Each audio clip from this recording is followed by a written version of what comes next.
Hi, my name is Dr. Marcia Morgan, and I would like to share with you my reflections of being a Black woman senior lecturer. Today is the first day of the second term. This is an impromptu reflection because I didn't plan it, but I felt it was important to share what happened today. Today I arrived with my lesson plan sorted, all my material ready. My students will start their voluntary work this term, and as part of their psychosocial reflective practice, they will have to share a particular experience, encounter, interaction each week with their peers in small groups, talking for 10 minutes with a 5 minutes Q&A session. Now that is very daunting for individuals who don't enjoy talking in public. I know, I don't particularly enjoy talking in public, so I can just imagine how nervous they will be. So I thought, rather than me telling them what they will need to do, I'd give them a live example.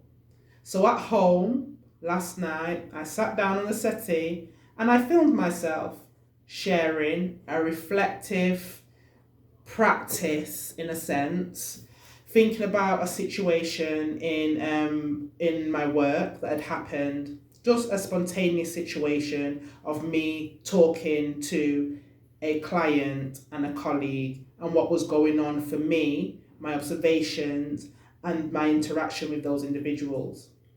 Because today's session was about participant observation with a psychosocial twist.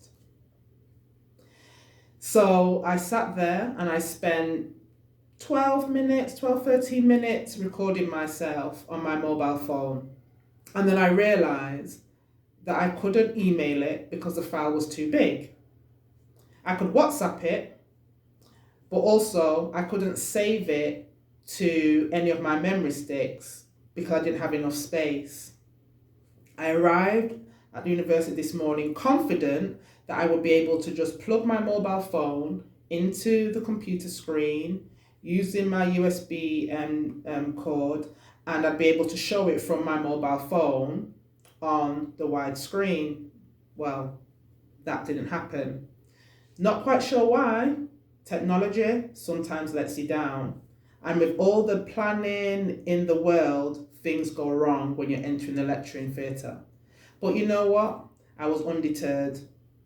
I was a bit apprehensive because I was thinking, I really want the students to understand what I want them to do. And one of the feedback that I had received from them last year was that they wanted me to use more real life examples to help them to embed the theories and practices that I was teaching them. So how best to do that than by giving them an example of me doing something that they will have to do. So I spoke to the admin department to see if they had any memory sticks. And then I realized that either my USB was just not functioning or the systems here does not recognize mobile phones. Because even though I then plugged the memory stick and the mobile phone into the same computer device, it just was not recognizing the mobile phone. And then a thought came to mind. All my students have mobile phones. I double checked because you don't want to make the assumption that everyone's got the phone. So I asked everyone, have you got your mobile phone? Everyone had their mobile phone. Now I know that on this particular module, there's a WhatsApp group for all the students. So I WhatsApped it to one of my students and then asked them to then put it in that WhatsApp group. I had a lecture full of students watching my presentation on their own individual device. And then we discussed it. Now that was just a spur of the moment idea, but it just made me think how learning aids come in different forms and sizes. Your mobile phone can be more than just having conversations. You can actually use it as a teaching aid, and that's what I did today. The students all watched the presentation and then we discussed it. They were able to see a real life example of me reflecting on a conversation.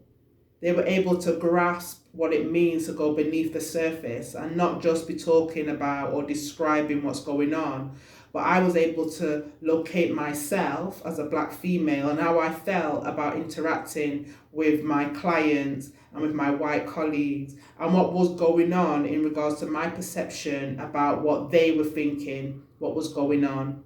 That helped them to capture that moment that I was describing and explaining, and actually encourage them to think about how they will capture those kind of moments in their own practice and when they're going out doing their own voluntary work. So the purpose of me sharing that today is just so that you don't become disheartened when your best plans fall apart when you're going into the lecture theatre. Just think on the moment, because that moment of teaching, lecturing, sharing information, guidance can come in all sorts of form, because you're the lecturer. The students are there to receive whatever you decide to share with them, and they won't necessarily know that the IT is not working or you've forgotten your notes. Because if you know your subject and you are creative, innovative, your sessions can be as interactive as you want them to be. So thank you for listening to my reflection, although it's impromptu, but thank you for listening. If you find the stuff that I'm sharing with you useful or interesting, please subscribe. Share your thoughts. I look forward to your comments.